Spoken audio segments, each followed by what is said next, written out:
Hello and welcome. I'm Suma Katauka and you're watching NewsX World. Let's take a look at some of the top headlines. US President Donald Trump has warned that Hamas must hold internal killings in Gaza, saying forces may be used to disarm the group, but clarified that US troops will not enter the region, leaving action to local forces.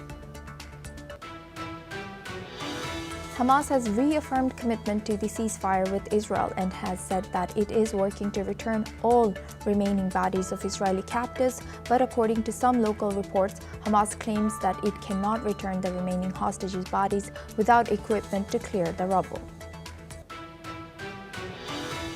US President Donald Trump has announced that he expects to meet Russian President Vladimir Putin in Budapest within 2 weeks, saying their recent call achieved great progress, which the Kremlin has described as frank and trustful. Ukrainian President Volodymyr Zelensky has said that he expects the momentum from the Middle East peace deal to help end Russia-Ukraine war, as he prepares to meet President Trump to discuss Tomahawk missiles and additional U.S. defense support. U.S. President Donald Trump has said that India would hold Russian oil purchases while Britain has imposed sanctions on major Russian firms and Chinese energy assets. India and China remain key buyers of discounted Russian crude, but India may reduce imports from December.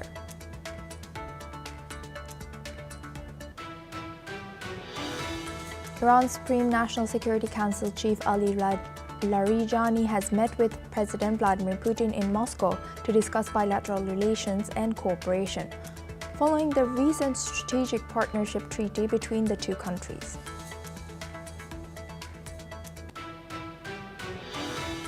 Japan's lower house will vote on October 21st to select the next prime minister. LDP leader Sanai Takaichi seeks coalition support, potentially becoming the country's first female prime minister. Upcoming diplomatic events include summits in Malaysia, South Korea, and President Trump's visit. Canada's Prime Minister Mark Carney has said that he is expected to meet senior Chinese officials soon to discuss broader trade issues while sidestepping questions on auto and canola tariff swaps.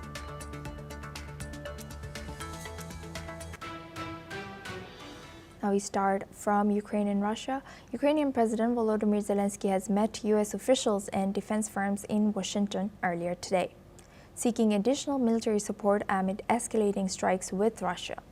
The Ukrainian president has held meetings with Energy Secretary Chris Wright and representatives from Lockheed Martin and Raytheon, pushing for U.S.-made long-range Tomahawk missiles, while also urging the U.S. to press India and China to halt purchases of Russian oil. The visit by Zelensky comes as Ukraine and Moscow intensify attacks on their energy infrastructure, whereas NATO responds to drone incidents over Poland, Estonia, Germany, and Denmark. Meanwhile, Ukrainian officials have highlighted the need to raise the costs of war for Russia, including using cruise missiles, enhanced air defenses, and joint drone production, ahead of further negotiation windows.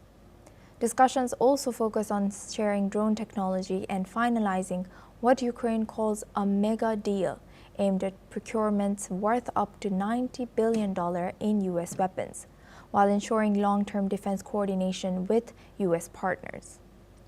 Now, U.S. President Donald Trump has not pledged new arms to Ukraine, but has launched Pearl, which is a system allowing U.S. allies to purchase American weapons for Ukraine. Now, for this discussion, we're joined by Professor Georgi Tolaraya. He's a professor in Russian Academy of Science. Moscow joins us live from Moscow. Thank you very much, Professor, for joining us again. Good to see you. Professor, Hello. Professor, what do you think President Zelensky is set to discuss with President Trump, and how would this addition of some advanced weaponry change Ukraine's current defense strategy? I think what is important is what President Trump is going to discuss with Zelensky, not what Zelensky is going to do. He sounds like a man of yesterday. because today the situation have changed after President Trump and President Putin's talks. They were talking, well, possible peace deal, which is to be discussed in Budapest, while Zelensky still talks about war, about getting more missiles, about getting more armaments, about increasing cost of war, things like that. I really don't know how Putin will deal with Zelensky eventually. I don't think he is the person who can make a peace deal. But it's, of course, far from now. But I think that yesterday's telephone conversation between Trump and Putin have changed a lot. And so we will have to expect a meeting between Trump and Zelensky. Probably Trump will tell you he's not going to supply any Tomahawks or any other advanced weaponry. He may sell some weaponry to Europe, give them the money, and Europe may keep it or may dispose of it, but that doesn't mean that he wants to support war in Ukraine. And I think this is a great change from even yesterday and even this morning. And Professor, some of our guests have suggested that Zelensky might want to continue the war. What do you think about that? I've said exactly this just 1 minute ago. Zelensky is a man of war. Now we're talking about peace. That's the difference. I don't know how much Zelensky is a proper man to talk peace. That's the issue. And what's the benefit for him if Ukraine stays in war like this? Well, he can keep his power, because that's his only concern now. Because if we want to talk peace, I think Russia should talk about peace not with Zelensky, but with some democratically elected president or leader of Ukraine, not Zelensky. That's my opinion. I don't say that Zelensky won't be met by Putin, but if I were a professional, talk like a professional, you don't speak with peace with a man of war. And how do you analyze, you've mentioned in the first question, but how do you analyze current Russia-US relationship? It's very fluid now. We are just, well, both sides are trying to find some common interests. Of course, there are lots of divergences. There's a lot of contradictions, and they will stay. But at the moment, we are trying to concentrate more on what unites Russia and the US. What are the common interests, both globally and regionally in Ukraine? So that's what we're trying to do. There are not many of these common points of agreement, but they are there, and I think the wise thing is to develop these points of agreement. And Professor, what would change if the 140 billion euro loan backed by frozen Russian assets were to be used for Ukraine's ongoing defense efforts?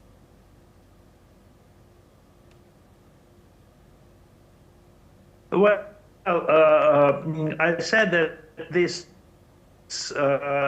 the money can be, it doesn't necessarily mean that this weapon will be used. I hope so.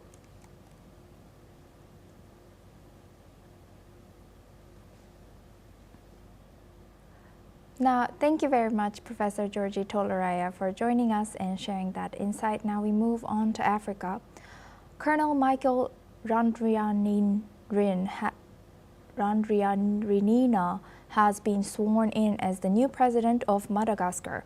Days after military takeover in Madagascar, he has succeeded ousted President Andry Rajoelina, who fled the country and was later impeached following weeks of youth-led protests demanding greater accountability from his government. The ceremony has took place at the Constitutional Court in the capital, Antananarivo, where the large crowd gathered to watch, including those who spearheaded the protests. As per sources ahead of Friday's swearing-in, Colonel Randrianirina has added that reforming the Electoral Commission and cleaning up the voters' roll were essential before fresh elections could be held in the country. Now for this discussion, we're joined by Gautam Mukherjee. He's a senior journalist, joins us live from New Delhi. Thank you very much, Gautam Mukherjee, for joining us again. Good to see you. Now that this new government has been sworn in, do you think this government will hold and will be able to answer all the, the frustration, especially within youth, that impeached or that led to the fleeing of previous president? But the root of it is a very bad economic situation. 75% of the people are in poverty. Prices of essential commodities have skyrocketed, which is why you've had this coup now for the second time. You've had one in 2009, engineered by the very person who has engineered this one, except last time he put somebody else in who has now fled, and now he is the person in charge and will be in charge for the next 2 or 3 years. Now, the good thing about it is there will be political stability, even though it is via a military rule. Now, his biggest challenge is to improve the economy, which is why the General Z, the Generation Z, the youngsters have revolted and brought about this change in government. How he will do that remains to be seen. And can you tell us more about this Colonel Michael Randrianirina? Who is he and how is he going to be making sure that reforms are being proposed for the Electoral Commission, as well as how likely is it that this country will be saved and not fall into the situation like South Sudan or Sudan? Well, I don't think he's got electoral reforms as his top priority. He has to fix the economy. He is, by background, a special forces colonel. He is a soldier, and a good one at that. And so stability will not be a problem. I think he can keep the country in a state of law and order. What might happen after 2 or 3 years remains to be seen. But at the moment, he has to fix the economy. And to do that, he may have to bring about some reforms and take the help of people in other countries. Well, we'll be eyeing all that in NewsX World. Thank you very much, Gautam Mukherjee, for always joining us and sharing that insight. Thank you. Now we move on to Middle East. There are reports that the authorities have decided to ban fans traveling from Tel Aviv to Birmingham Villa Park. This ban is to prevent the visit of Israeli football club Maccabi Tel Aviv for a Europa League match against Aston Villa, scheduled for November 6, 2025. The decision was made with public safety concerns in mind following previous incidents of violence and clashes during Maccabi's away games. This decision was largely influenced by reports of violent clashes and hate crime offenses during a November 2024 Europa League match in Amsterdam, where violence occurred targeting Israeli fans, pro-Palestinian protesters, and local residents. In light of the clashes in the city of Amsterdam after the Europa League match between Dutch side Ajax Amsterdam and Israeli side Maccabi Tel Aviv, the Safety Advisory Group has provisionally banned the fans of the Israeli side as they travel to Birmingham, England for Tel Aviv's match with English side Aston Villa. British political leaders, including Prime Minister Keir Starmer, have slammed the move, calling it anti-Semitic, while the Safety Advisory Group have justified their decision, saying that the move was made to safeguard the home fans.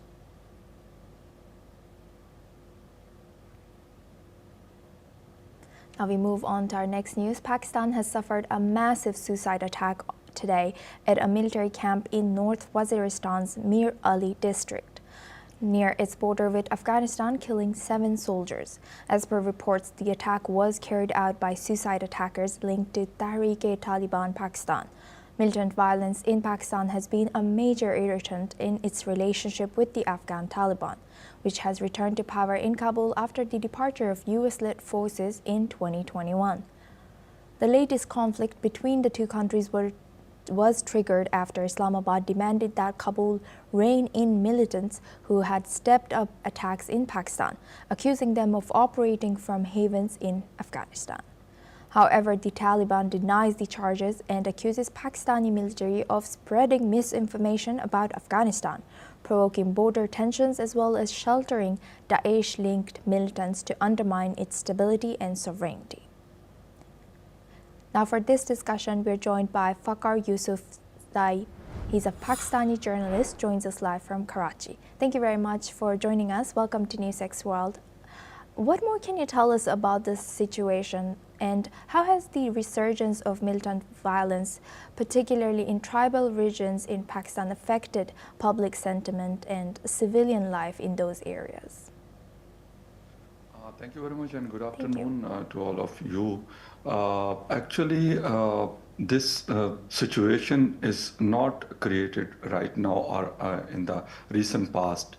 It's coming up from almost from 2 decades in Khyber Pakhtunkhwa.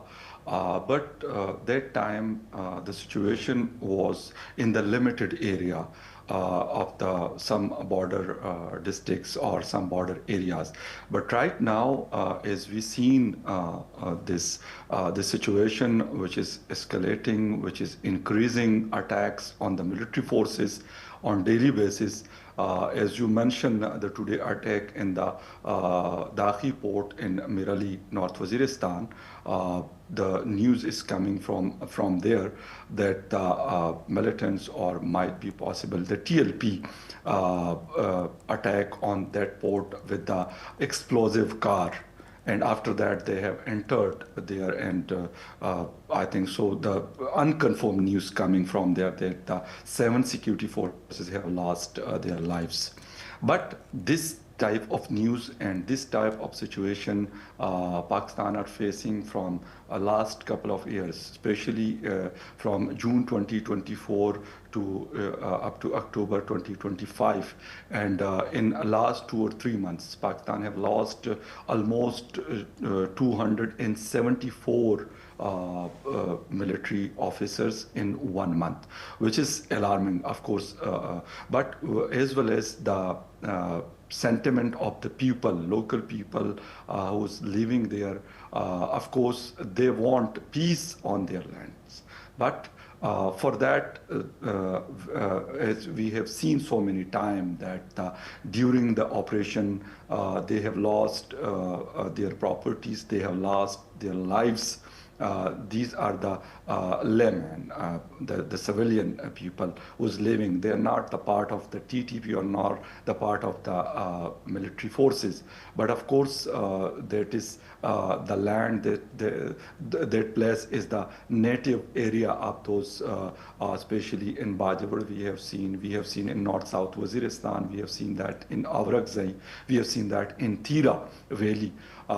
And of course, the Khyber Pakhtunkhwa government is raising this issue so many times with the federal government as well as with the military establishment. But I think so. There is not a positive response from them. That's the basic reason because of which that the security forces or the state of Pakistan facing so many problems.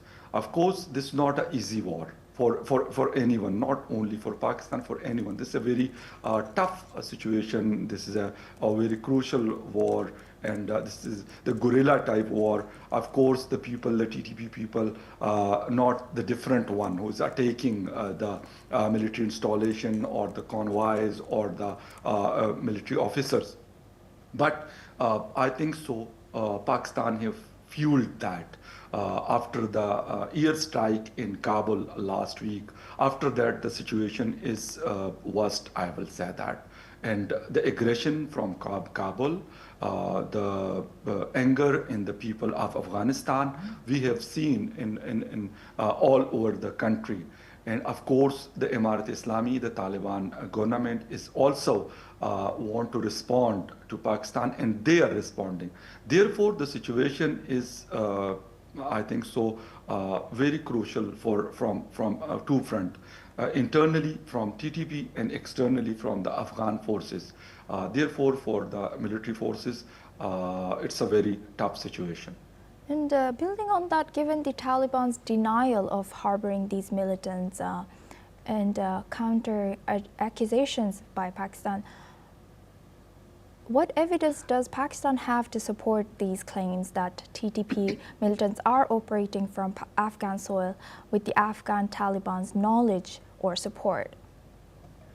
Actually, I personally asked this question from Amir Khan Muttaqi so many times in Kabul as well as in Islamabad. And he replied so many times, the same reply, that TTP is your internal matter. Afghanistan doesn't have any connection with that. But if we talk practically and historically, of course, the TTP, and there are so many groups which were participating against the US and NATO forces for the help of the Afghan Taliban. Of course, they were the part of that war. Right now, why Afghanistan government are claiming this, or why they are rejecting the Pakistani plea? The basic reason is Amir Khan Muttaqi said in New Delhi that is 500 kilometers in Pakistan is some organization attacking your military forces or their installation. Therefore, we are not responsible for that. But what the thing is, of course, the number of the Tehreek-e-Taliban Pakistan is not more than 10,000. But what is going on? They have some safe places in the Pak-Afghan border, in the Afghan area, and they have a good presence in the Pakistani areas. This is very, therefore I have said that the situation is tough for the military or the security forces. Of course, but if, for example, we are blaming Afghanistan, or government is blaming Afghanistan for everything, Afghanistan is not responsible for everything of Pakistan. We have seen this situation from 2003 almost, after the 9/11 in the settled area of Khyber Pakhtunkhwa from Swat. And it's spreading day by day, and right now it's spread almost in the totally border area, which started from Bajor, and it's up to Noshki, Job, and Spin Boulder in Balochistan. Of course, we should think about it, that what should be our policy. The state of Pakistan policy is not clear about this situation or this terrorism. Of course, blaming to someone, it's very easy.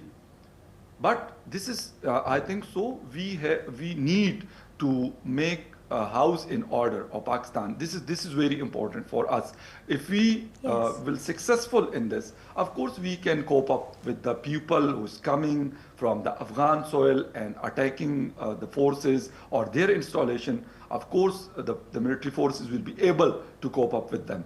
But if we say that everything is going on from Afghanistan, I think so this is not fair. Yes. This is not fair. Of course, this is Pakistani government, the Pakistani establishment, the Pakistani military rulers should think about it. That of course, I personally can witness that there are the presence of the Tehreek-e-Taliban Pakistan, but this is not the answer for that they are attacking and they are killing so many hundreds of people in 1 month of the security forces. Of course, they have a strong presence in the Pakistani area as well.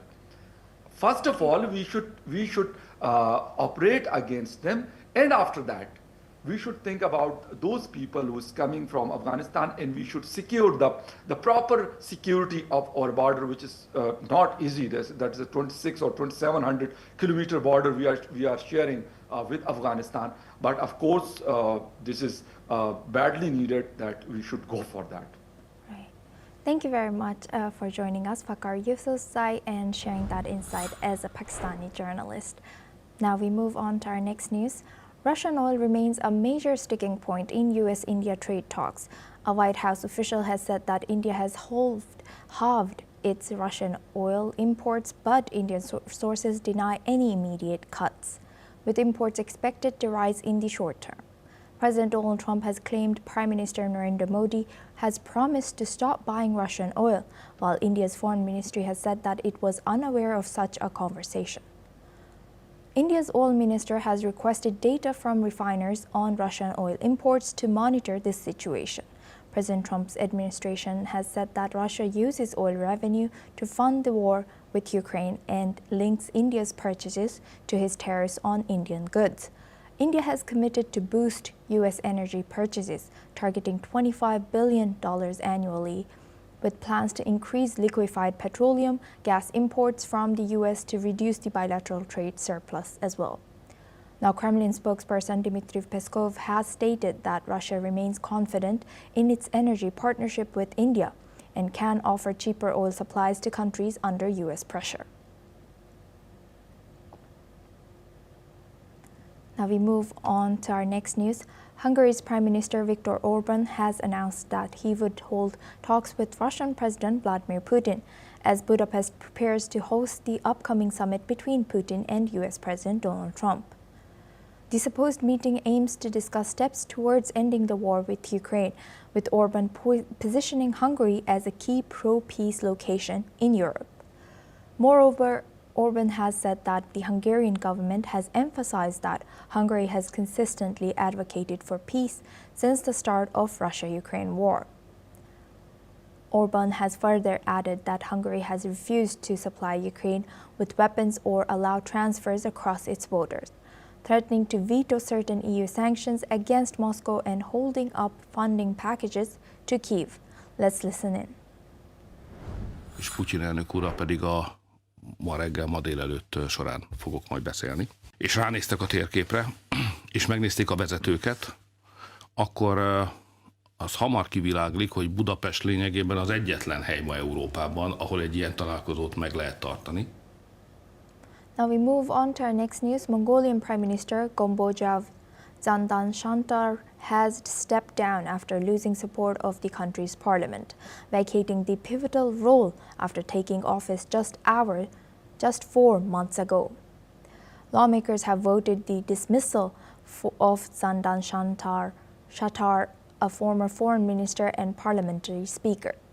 Zandan-Shantar was confirmed as the 32nd Prime Minister of Mongolia in June after his predecessor, Lüsannam-Sarayin Oyun Erdene, had quit, also after losing parliamentary backing due to corruption claims and street protests.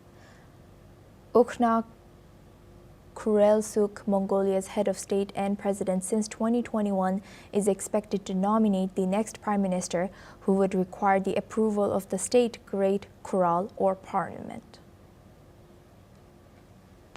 Now we move on to Africa.